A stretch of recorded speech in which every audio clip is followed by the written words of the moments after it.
ตอนนี้นะครับแดดออกแล้วฝนตกแค่5 นาทีถึงเวลาที่เราจะวิ่งตากแดดแล้วครับขาสั่นไม่ไหวแล้วนะวิ่งต่อ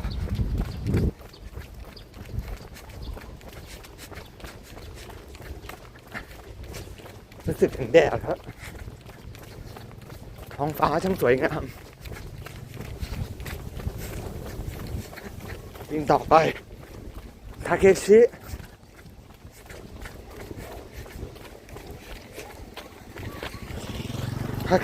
วิ่งต่อไปวิ่งต่อไปเซฮายวันนี้ชื่อว่าย่อ